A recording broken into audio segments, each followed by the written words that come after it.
Deadpool and Wolverine is the newest installment in the Marvel Cinematic Universe. It is the third entry in Deadpool series of movies, also the latest entry in Wolverine series of movies, and each of their introductions into the Marvel Cinematic Universe. Without giving spoilers, the best way I could sum up the plot of this movie is Deadpool has been given the opportunity by the TVA to finally join the Marvel Cinematic Universe. However, this is because he learns from the TVA that his own universe is dying. Soon enough, it's going to be just wiped out entirely. So he goes out and he recruits Wolverine, once again played by Hugh Jackman, to come in and help him save his universe. This has been one of my most anticipated movies since it was announced. In fact, if it wasn't for Doom Part 2 getting delayed into this year, it would have been my most anticipated movie of this year. I love the character of Deadpool. I love Ryan Reynolds as Deadpool. I have really enjoyed, even loved, the first two Deadpool movies. So I was always interested when the third movie was going to happen. We were going to finally see Ryan Reynolds come back as the merc with the mouth. Especially when we learned he would be a part of the MCU. How would he fit in? Would it still be rated R? Would they do his character justice? And the hype was even more real when not only it was finally announced that we were getting a Deadpool 3, but that Hugh Jackman would also return as Wolverine. I mean, that's something that as fans, we have been wanting and salivating over and dreaming of for a very long time. But after Logan, when it seemed like that was Hugh Jackman's official send-off of the character and his retirement of playing Wolverine, we didn't think we would ever get that. You know, and then Ryan Reynolds and Hugh Jackman dropped that little teaser that broke the internet that, yep, they will be back. They will both be in the new Deadpool movie together. And hell, we learned the title of this movie wouldn't even be Deadpool 3. It was going to be Deadpool and Wolverine, which led you to believe, okay, both characters are going to have a major role in this movie. So yeah, I was a big fan of the marketing of this movie, was a big fan of the trailers. I went into this movie with a lot of hope, especially given the fact that the MCU has been on a bit of a cold streak as of late. It really needed something to inject life into this franchise. So does it do that? Does Deadpool and Wolverine do exactly what the MCU needed to do, not just for us fans, but for its franchise? I'll say this much right now. Is Deadpool and Wolverine the best movie I've seen so far this year? No.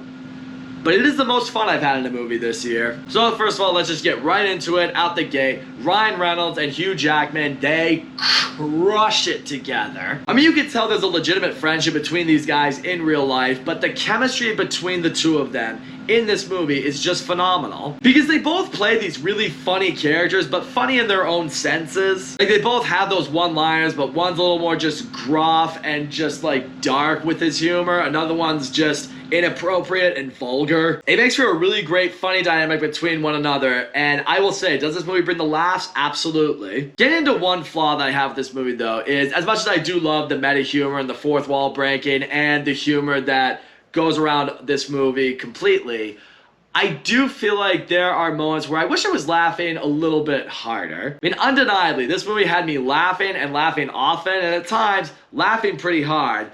But I did realize I was never at any point laughing as hard in this movie as I was in that first Deadpool movie. And that's when I kind of developed an epiphany, because I do remember having the same complaint with Deadpool 2, that I didn't laugh as hard as that one as I did in the first one. I think the epiphany is simply this: Deadpool humor will never cease to be funny. However, it's also never going to be as funny as the first Deadpool. Because I think that's just what made the first Deadpool so special. We never got a comic book movie like that. We never got a superhero movie like that. We never imagined we would get Deadpool, at least the Deadpool movie that we deserved. So when it finally happened and we experienced that for the first time, it was so fresh, it was so original, and it was hilarious. Now we've seen it a few times, and it's still funny, and it's still gonna make you laugh, but it's never gonna quite hit you like that first time around. Shifting into the performances in this movie individually, Ryan Reynolds and Hugh Jackman, I mean, they just continue to show why they were put on this earth to play these characters. I mean, they cherish these characters so much. They know the fans love seeing them as these characters, and they're always wanting to do it justice. And you absolutely see that here. You see two characters that are damaged, broken, kind of feel like they need each other. What I love seeing in here that we've seen in Ryan Reynolds' interpretation of Deadpool is like, yeah, he's this violent, really crude, just kind of in the I don't give a fuck mentality, but deep down, he cares so much, especially for the people that are in his life. We've now seen it now in 3 different movies. He will go through hell or high water to help the people that he cares about, if it means saving the ones that he loves. I mean, Hugh Jackman once again comes into this movie and just has some moments where you see the pain in Wolverine, where you see a guy who has screwed up so much, because in this movie, you see a Wolverine that has let down his entire world. It's not the same Wolverine that we're used to seeing. But at the same time, it doesn't feel like it's completely off-brand from the Wolverine that we've seen him play on many different occasions. And that's what I really appreciate right there. For anyone who's worried if this movie like retcons Logan or it goes against Logan or anything like that,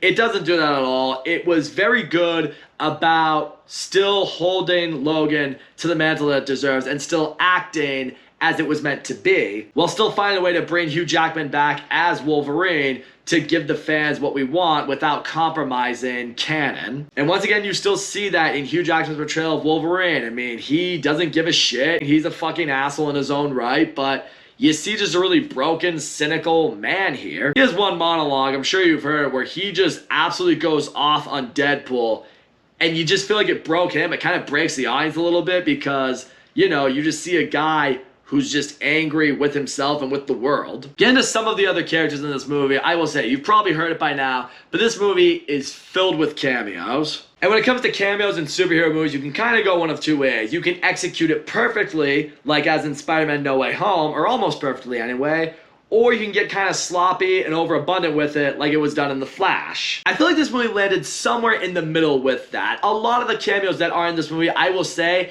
actually provided a good amount to the story, a good amount to Deadpool and Wolverine as characters. And then there are absolutely some cameos in this movie or some characters in this movie that are just there for the sake of being there. But what I really appreciate with this movie that it did in terms of its fan service, such as with its cameos, is the level of nostalgia that it brought to me. But yeah, this movie absolutely in a lot of ways serves as a love letter and a send-off to the Marvel Fox superhero movies. And if you grew up in the 2000s, if you lived off those superhero movies, and for me, that's when I really started to get into superhero movies, there's a lot of Easter eggs, there's a lot of character references that really just, it takes you back. I mean, there were characters that I never expected I would ever see again on the big screen. There were people who showed up that I never thought would be in a movie like this. And in a lot of ways, now that Marvel essentially completely owns the rights to making Marvel movies, it's really cool to see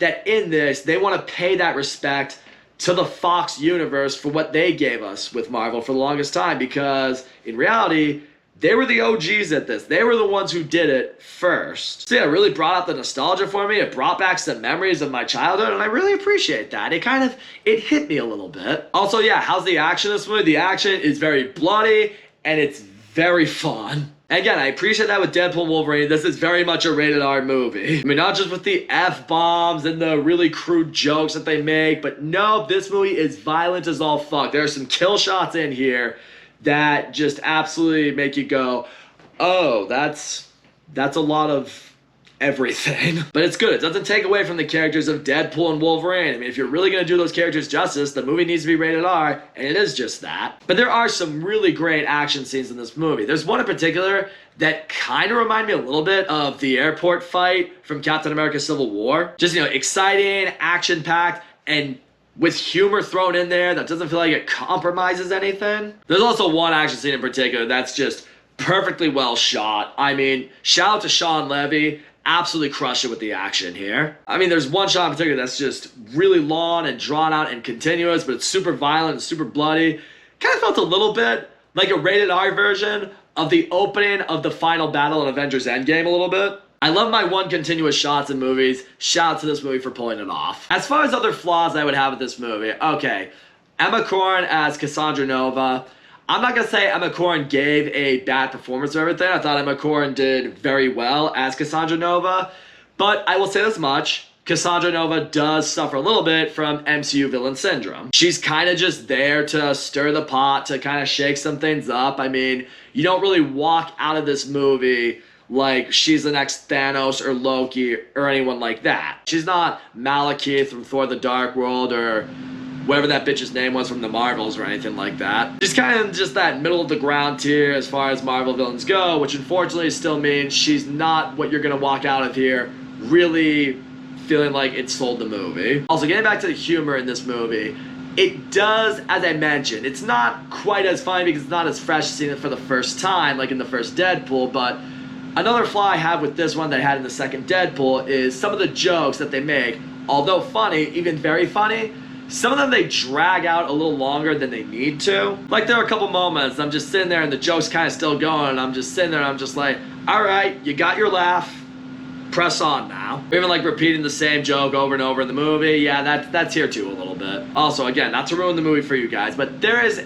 a story element that is brought into this movie that we haven't really heard of before. I mean, to a degree, I kind of understood it. It did make some sense for what the movie is trying to go for. I mean, it's a little bit of a fourth wall break, and in some ways, it could make sense. But now it just left me with a bunch of different questions, like, okay, why hasn't something like that happened yet in the universe that we know and we're accustomed to? I mean, some things have happened with certain characters that would make you believe something like that would happen. I imagine they'll explain that more further down the line. I feel like Kevin Feige's hinted in some interviews that have talked about this situation that it will, but I'm interested to see how they do it. So all in all, Deadpool and Wolverine is exactly what I was hoping it would be. Ryan Reynolds and Hugh Jackman, they absolutely crush it as these characters that God made them for. The chemistry between the two of them is unmatched. The movie, for the most part, is really funny when it really wanted to be funny. The movie is a lot of fun with its action and its violence.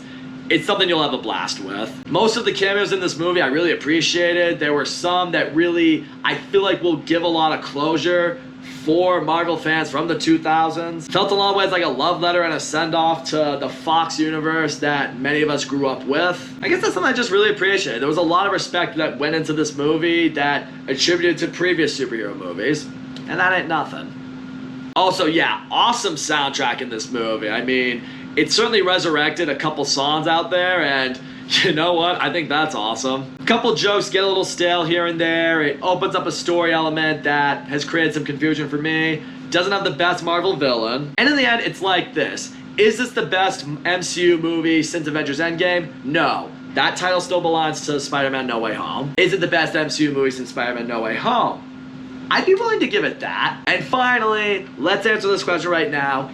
After Deadpool and Wolverine, is the MCU all the way back? That's too soon for me to say, because I am easily of the belief that one great superhero movie in your franchise doesn't mean you are all the way back, in the same sense that one bad superhero movie in your franchise means you're dead. However, I do absolutely think this is a step in the right direction. I'm excited to see what they hopefully do with these characters going forward in the MCU, and I really do hope this can ultimately, along the way, return the MCU to the glory that I know it's capable of being. So that's all I gotta say, guys. Thank you so much for watching my video, and as always, don't forget to leave a comment, like, subscribe, and I will see you all next time.